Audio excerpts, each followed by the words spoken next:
오늘 가장 중심이 되는 세 분이 나오셨군요. 김민석 총리 후보자입니다. 야당에선 10대 결격 사유가 있다며 김민석 총리 후보자는 청문회가 아닌 수사 대상이다라고 비판의 목소리를 높였습니다. 김용태 비대위원장의 목소리 들어보시죠. 김민석 총리 지명자는 인사청문회 대상이 아니라 수사 대상 아닌가 생각이 듭니다. 많은 국민들께서 도덕적인 그 의혹에 대해서 분노를 하고 계시다는 점을 이재명 대통령께서도 인지하셔야 된다는 말씀을 드리고 싶습니다. 이재명 대통령께서 이재명 정부의 개국공신으로 김민석 의원을 생각하셔서 총리를 지명하신 거 아닌가에 대한 생각이 있는데 지금이라도 이재명 대통령께서 김민석 총리 지명자를 철회하실 것을 요청드리겠습니다. 그러자 여당에서는 정치 공세다라고 반박하고 있습니다. 자, 야당에서는 10대 결격 사유가 있다고 비판했어요. 사적 채무 의혹, 수입 대비 과다 지출, 반미 전력 등등등 송곳 검증을 예고했습니다. 청문회 날짜는 24, 25일 양일로 정해졌습니다. 자, 이에 대해서 여당에서는 무차별적 의혹 제기, 새 정부 발목 잡기 위한 정치 공세다라며 적극 엄호를 예고하고 나섰습니다. 김민석 총리 후보자가 각종 해명을 SNS에 내놓고 있습니다만 야당의 공세는 계속되고 있습니다. 김민석 총리 후보자는 어제 노부부 투서 의혹에 반박하는 글을 올리기도 했습니다. 제게 청탁 민원했고 들어주지 않자 허위 투서하고 극단 선택을 한 거다. 정치, 검찰에 천인공노할 허위 투서 음해 사건이다 라며 법적 조치를 예고했습니다. 본인이 대법원 유죄 확정 판결을 받은 것에 대해서도 검찰의 표적 사정이다라고 총리 후보자는 반박한 바 있는데 이 노부부 투서 의혹을 거론하며 이 역시 정치 검찰의 음해 사건이다라고 비판의 목소리를 낸 겁니다. 자, 그러자 야당의 주진우 의원이요 이렇게 비판하고 있습니다. 김민석의 동문서답 시리즈라는 겁니다. 이렇게 썼어요. 세비로 5억 벌었는데 어떻게 13억이나 썼어? 얘기 안 되는데? 라고 묻자 김 후보자가 부의금 강용료 같은 기타 소득이 있었지 자료는 청문회 날에 줄게 라는 식으로 해명했다는 겁니다. 그러자 국민이 궁금해하는데 바로 주면 안 돼! 라고 야당이 요구하자 여론이 악화되라고 싫어. 근데 20년 전 검찰이 나 표적 수사했었어. 라며 표적 수사를 거론했다는 겁니다. 어쩌라고? 너 국세청에 기타 소득 꼴랑 620만 원만 신고했는데 맞아? 라고 묻자 뭘 그리 따져? 근데 나 15년 전에 노부부 유서 사건 너무 억울했어. 라고 동문서답을 얘기했다는 겁니다. 안물안궁 왜 급발진하냐? 너 혹시 기타 소득 많다는 거 거짓말이야? 라고 묻자 해도 너무하네. 내 의혹은 정면 돌파할래. 뭔 말이야? 너 수입 대비 8억이나 더 쓴 거 설명 안 되지? 답을 안 하고 있다라며 주진우 의원은 비판했습니다. 전주혜 의원님 어떻게 보십니까? 재밌네요. 동문서답. 동문서답. 시리즈가. 네. 가장 이제 국민 눈높이에 이제 맞는 청문회가 돼야 되겠죠. 그래서 국민의 민주당에서는 이제 그게 너무 이제 터무니없는 의혹이라고 생각하는데 주장을 하고 있습니다만 저도 사실 이해가 안 되는 게 이제 수입보다 지출이 많은 거죠.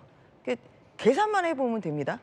그러니까 지난 5년 동안 이제 국회의원 당선 이후에 5년 동안 쓴 돈을 보면 추징금 6억을 냈어요. 이제 거기에 또 무슨 기부금 2억을 냈으면 8억이죠. 거기에 신용카드비만 한 2억 정도 써서 그럼 10억입니다. 그런데 아무리 계산을 해봐도 국회의원 세비를 한 푼도 안 쓰고 저축을 한다고 해도 최대한 6억이에요. 그럼 여기서 10에서 6을 빼면 4가 남지 않습니까? 이게 4억 원이 작은 돈이 아니죠. 그래서 이 돈을 어떻게 마련을 했느냐. 이거는 국민들이 궁금해할 부분입니다.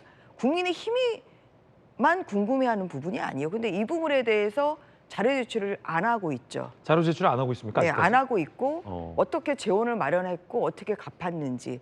사실 이게 어떠한 그런 마련을 한다고 했을 때 객관적인 금융자료 사실 이런 것이 가장 투명하거든요.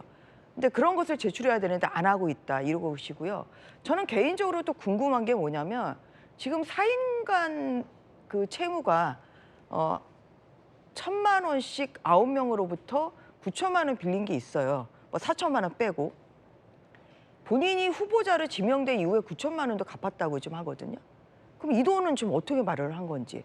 왜냐하면 그 김민석 후보자가 한 2억 조금 넘게 지금 재산이 있지 않습니까? 근데 그것도 다 100% 지금 금융재산도 아닌 것 같은데 그럼 이 9천만 원을 어떻게 지금 마련을 했고 갚았다고 하는 것이 바로 이것은 불과 뭐 1, 20일 전의 일입니다. 그래서 그런 것은 굉장히 도덕성이라는 점에서 굉장히 중요하죠. 그래서 이제 그런 아주 기본적인 국민 눈높이에 맞는 이러한 의혹을 국민의힘에서 제기를 하는 것이고요. 거기에 대해서 김민석 후보자가 썩낼 게 아니죠. 썩낼 거 아니라 국민의 눈높이에 맞는 성실한 답변과 자료 제출이 있어야 된다고 생각합니다. 네. 또한 지금 제가 3년 전에 한덕수 총리 후보자 이제 청문회 할 때 청문위원으로 참석을 했습니다만 그때의 민주당의 태도를 보면 정말 지금의 민주당이 보이는 태도는 내로남불의 전형 아닌가 싶습니다.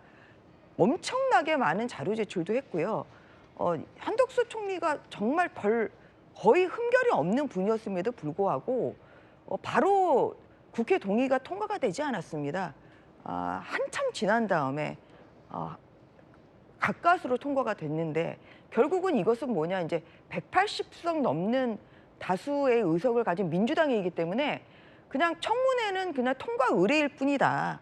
그냥 청문회만 그냥 뭐 안 할 수는 없으니까 하는 거고 어차피 민주당이 동의를 해줄지 않겠냐. 지금 김민석 후보자의 생각은 그런 것 같아요. 그렇기 때문에 지난 16일에 본인이 열심히 청문회 준비를 해야 되는 게 아니라 경제부처 보고를 받았다는 거 아닙니까? 아예 지금 총리 행보를 하고 계세요. 그러시 지금 현재의 뭐 민주당이 이 총리 청문회를 대하는 태도 그리고 김민석 후보자의 태도라고 생각합니다. 하지만 국민들의 눈높이에 맞는 이러한 해명이 되지 않는다고 한다면 국민들이 인정하는 총리가 될 수 없다. 저는 이런 점을 꼭 강조하고 싶습니다.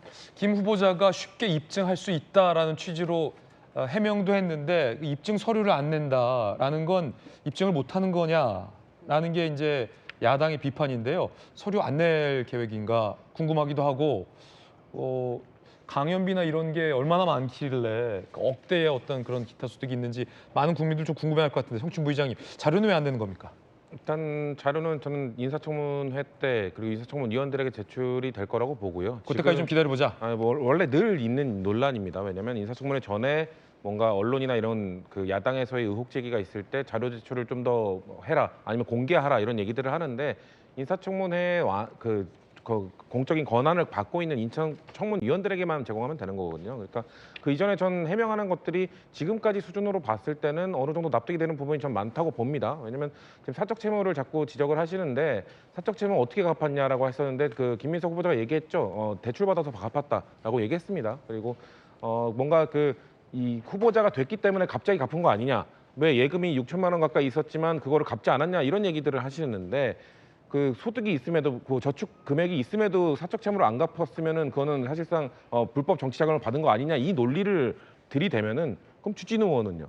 주진우 의원은 그 현금적 자산이 30억 원이 넘는 매우 돈이 많은 분인데 그럼에도 불구하고 작년까지 사적 채무가 1억 원에서 2억 원까지 있었습니다. 그분은 그럼 불법 정치 자금 받은 겁니까? 그런 식의 논리를 들이대면 안 된다고 말씀을 드리고 싶고요.